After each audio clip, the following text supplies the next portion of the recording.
Hi guys, Dave Pinson here.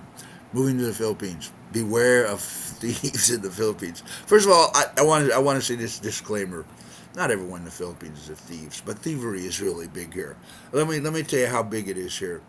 My wife and the neighbors. My wife, when she was younger, and the neighbors here, people will steal the clothes that you hang outside of your house. That's the thievery here.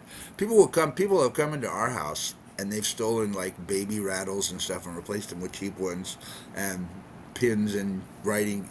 So they will steal anything that's not tied down. People will steal it. So thievery is sort of part of the culture. They even have some. Let's get into it. Let me just tell you my stories, and then you can take it with a grain of salt. Do what you will. Be careful, right? There's a reason we have a fence around this house. When I say fence, I mean a concrete wall with a big gate. And there's a reason people do that. And I used to think, well, that's stupid. Why would you do that? How are you going to be opening to your house to let people be friends if no, because people will come in and steal you blind. They'll take everything if they can, right? Because that's the way it is here. So you have to protect yourself a little bit. Doesn't mean your heart's not open. Doesn't mean our gate's not open over here. We let people in. All they know, we have tons of people come in our house. That's a whole other issue. So here's my first taste of it. So I sent my wife when we became engaged online before I actually came to the Philippines, just a little bit before. So I sent her an engagement ring. Now I'm not a wealthy person at that time. It's a decent ring. It's made out of I believe it's made out of white gold, right? Several $100s, not or a few $100s, not thousands of dollars like some of you probably have. But I sent it to her in the mail, right? Right. So when I get to the Philippines, to visit her family and to ask her father her hand in marriage and to actually see her for the first time, be with her, to verify all this is real. Um, she shows me the ring and it's not the ring I bought her. It's actually a cheap, very cheap. What do you call them? What do you call that kind of jewelry? It's very very cheap. It'll come to me in a minute the name of that kind of jewelry, but it's very cheap. Probably cost $5. It's very cheap. I mean, it's barely metal. It's not plastic, but it's certainly not silver or gold or anything. And I go, that's not the ring I bought you. So what did I learn? And what did I find out later by researching it?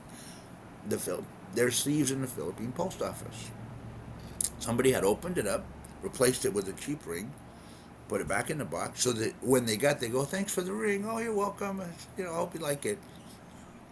So that's and part two of the post not trusting the post office in the Philippines, the Philippine Postal Service. Um, I sent some documents. Excuse me. I sent some documents. I sent some documents to the Philippines to my wife for part of her getting her visa and being able to come over. I had a bunch of paperwork that I sent her, right, and I sent it through the normal mail here. So I sent it there. I don't remember who I used as a shipper, but I sent it through the normal mail. Somebody stole it.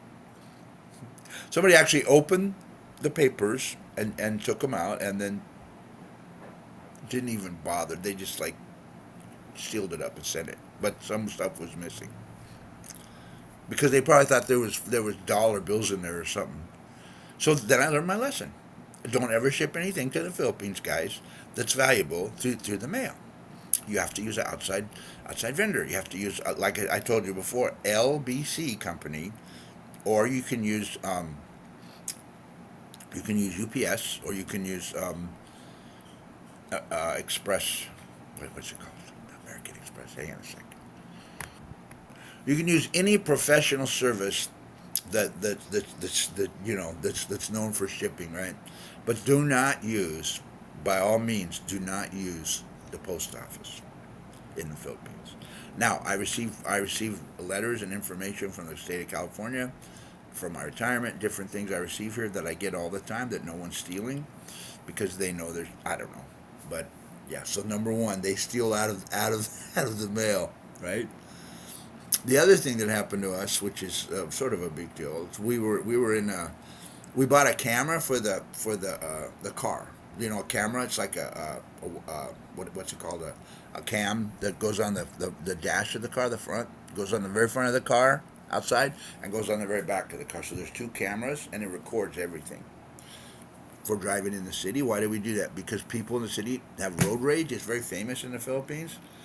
In the Philippines, they have Napoleonic law, which means you're guilty till proven innocent. If you hit anybody or anything happens with your car, you're automatically guilty.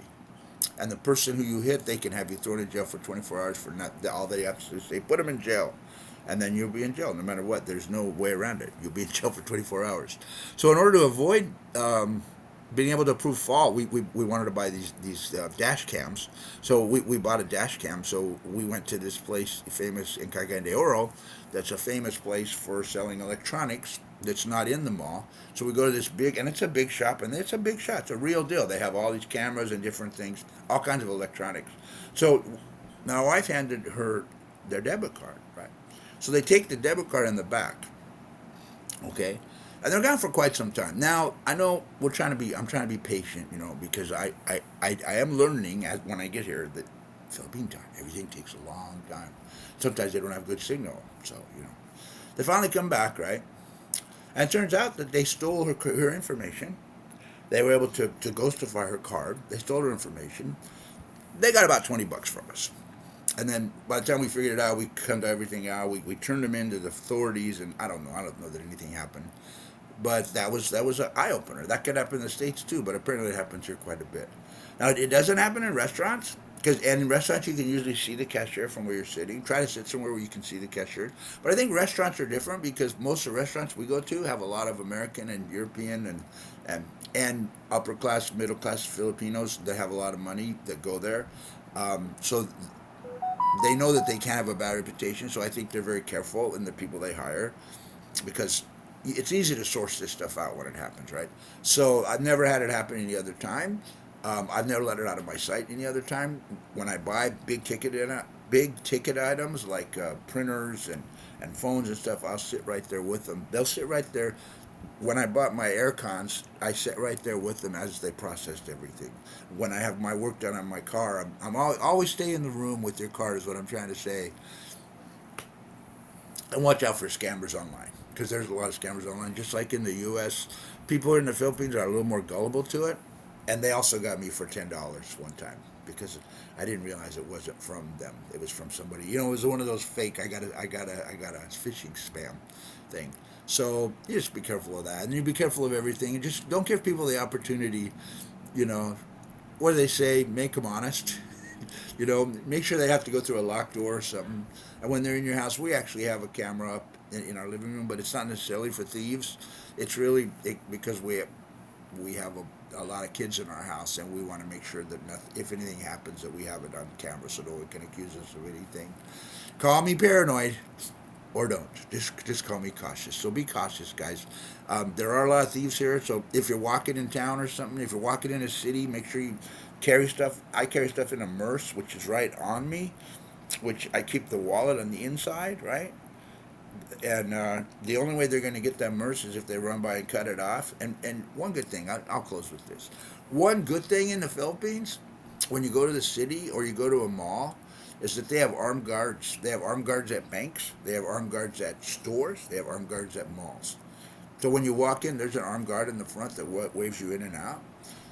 And at first, it feels kind of weird, like, oh my gosh, what's going on? But then after a minute, you realize that no one's going to come in here and mess with you. No one's going to steal from you inside there unless it's the employees doing some catering.